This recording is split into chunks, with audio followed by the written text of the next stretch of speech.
நாங்கள் அமர்ந்திருப்பதை பார்த்தவர் சற்று அருகே வந்து உற்று பார்த்தார். நடிகர்களை மற்றவர்கள் பார்ப்பதைப் போல அவரும் பார்க்கிறார் என்று இருந்தேன். ஆனால் நின்று கொண்டிருந்தவர் சட்டென்று சந்திரகலாவின் இடுப்பை பிடித்து கிள்ளியதை பார்த்ததும் நான் பாய்ந்து அவர் கன்னத்தில் மாறி மாறி அறைந்தேன். சினிமாவில் அநியாயத்தை தட்டி கேட்கும் ஹீரோ நிஜத்தில் அப்படி இருக்க மாட்டார்கள். ஆனால் எம்ஜிஆர் விதி விலக்கு. அநியாயத்தை அவர் கண்ணுக்கு முன் எங்கு பார்த்தாலும் தட்டி கேட்பார். அப்படி அவர் பாணியில் தட்டி கேட்ட சம்பவம் ஒன்றை பற்றி அவரே ஏஐயில் விவரிக்கிறார். உலகம் சுற்றும் வாலிபன் படத்தை ஜப்பானில் நடைபெற்ற எக்ஸ்போ 70ல் திட்டமிட்டபடி எடுத்துக் கொண்டிருந்தேன். உலகம் அழகு கலைகளின் சுரங்கம் பாடலை சிறப்பு ஒளியமைப்பு கொண்ட ஸ்விஸ் பெவிலியனில் எடுத்துக் கொண்டிருந்தேன். ஒரு காட்சியை ஒளிப்பதிவாளர் ராமமூர்த்தியிடம் விளக்கிவிட்டு அவர் தயாராகி அழைக்கட்டும் என்று சக நடிகர்களோடு அமர்ந்திருந்தேன்.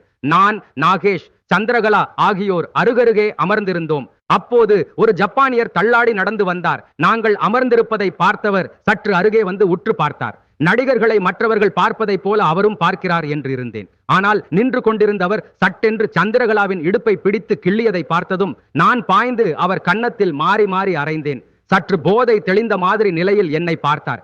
அவரை அடித்து விட்டோமே என்று வருத்தமாக இருந்தது. ஆனால் அவர் செய்த காரியம் தப்பானது. எப்படி பார்த்து கொண்டு சும்மா இருப்பது? அதனால் தான் அறைந்தேன்.